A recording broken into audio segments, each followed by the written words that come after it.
союз создался в 2012 году, 20 февраля. Мы заявили о создании официально. А неофициально мы начали собираться и обсуждать. Но в 2011 году, когда государство первый раз заявило, мы начинаем реформу, мы решили подключиться и передать свои идеи.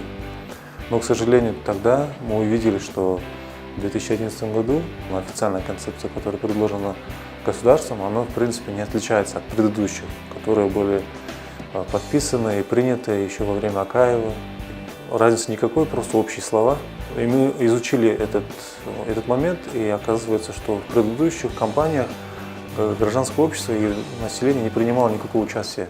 И мы часто видели, что там пытают людей. Милиция часто навешивает преступления на невиновных, иногда используя пытки, да, иногда вымогая деньги. Мы боролись с этим раньше, разбирая каждый случай в отдельности. Но в какой-то момент мы поняли, что можно бороться каждый раз, но проблема будет возвращаться заново. Поэтому мы решили попытаться повлиять на систему МВД. Со временем наша группа стала расширяться, потому что желание жить в безопасной стране оказалось потребностью большого количества людей. Так у нас появились партнеры по всему Кыргызстану. Сейчас 24 организации общественных по всему Кыргызстану входит в наш Гражданский союз за реформу и результат. За последние несколько лет МВД предпринимало попытки разработать несколько видов концепций, но, к сожалению, эти концепции они не отражали интересы народа.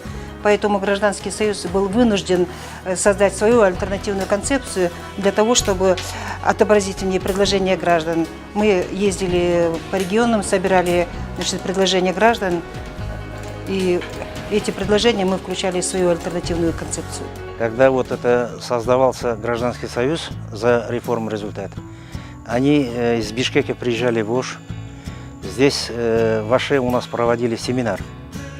И когда я участвовал в этом семинаре, конечно, меня очень заинтересовало вопрос провести реформу. Этого, конечно, хотят и население тоже. Поэтому решил на эту реформу, потому что я сам бывший сотрудник милиции. Я проработал в органах внутренних дел 25 лет и ушел на пенсию.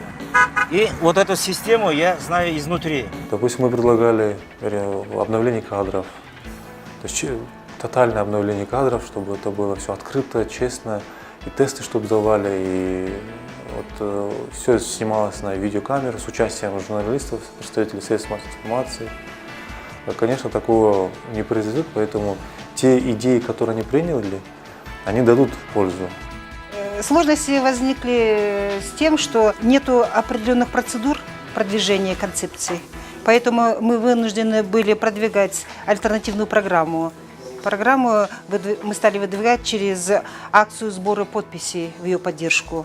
Мы собирали подписи среди граждан, собрали 10 тысяч подписей в поддержку альтернативной программы. Разрабатывая эти предложения, разрабатывать концепцию, мы провели очень широкое обсуждение. Вы видели нашу группу активистов, они со всех регионов представлены, они сами вовлечены в эту тему, они горят этой темой, они болеют этой темой. И это все, оно из обычной жизни взято. То есть обычные люди, такие как мы с вами, они говорят, как нужно организовать безопасность, как нужно взаимодействовать нам вместе, чтобы милиция работала эффективно и чтобы никто из нас не чувствовал себя в страхе. Мы попытались это сделать изнутри правительства, войдя в правительственные группы различные, но поняли, что сопротивление чиновников, оно очень большое. Нам не давали внутри правительственных групп высказываться. Мы поняли в какой-то момент, что надо влиять извне. Гражданский союз стал продвигать свои идеи и инициативы через средства массовой информации. Были даны интервью новостным службам. Также члены союза участвовали в телевизионных ток-шоу для озвучивания основных принципов концепции Гражданского союза за реформу и результат. Стоит отметить также, что усилилась и общественная поддержка наших предложений. Весной у нас была проведена встреча с премьер-министром Жантурой Сатыбалдиевым, где обсуждались предложения нашей концепции реформирования МВД. По результатам этой встречи было принято протокольное поручение правительства, принятых мерах по реформированию МВД со стороны правительства. Есть некоторые позиции, предложенные нами. Ну, ваши пожелания нами обязательно будут учтены. Наверное, реформировать Министерство внутренних дел, поручить министру, наверное, это будет очень накладно, тем более она связана финансовым, административным, другими.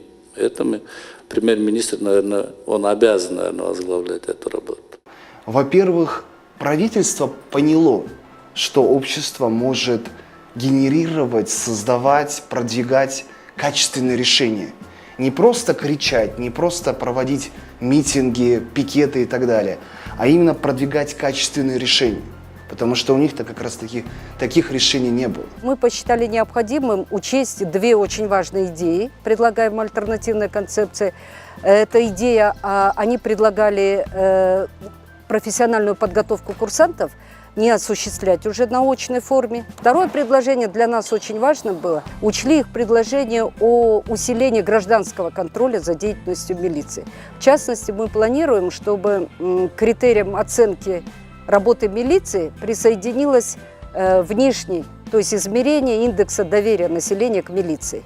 И, естественно, это должны быть независимые оценки. Не сказать, что мы не видели результата, потому что частичный результат уже есть. А часть наших идей, которые мы предлагали в альтернативной концепции, они уже включены. И мы очень надеемся, что они будут дальше учтены и продвигаться. Но со своей стороны мы будем обязательно осуществлять мониторинг. И мы всецело будем поддерживать МВД в плане реформы, в плане внедрения наиболее прогрессивных, наиболее эффективных механизмов. Задержать автомашину Audi 80 белого цвета за неоднократное грубое нарушение ПДД. Нам не нужен собственный пиар, да, это понятно, потому что нам важно, даже вот мне как матери, да, у меня 2 детей, мне важна моя безопасность, мне важно, чтобы я на самом деле, вот когда темно, да, на улицах не переживала, когда я там задержусь на работе, не забирая вовремя с садика либо со школы своего ребенка, я не переживала, что кто-то может его украсть, кто-то может на него напасть, да, или что-то еще. И поэтому мне не важно, будет ли мое имя звучать при осуществлении реформы МВД. Мне важно, чтобы на самом деле реформа эта состоялась, и чтобы я все-таки начала себя чувствовать безопасно в своей стране.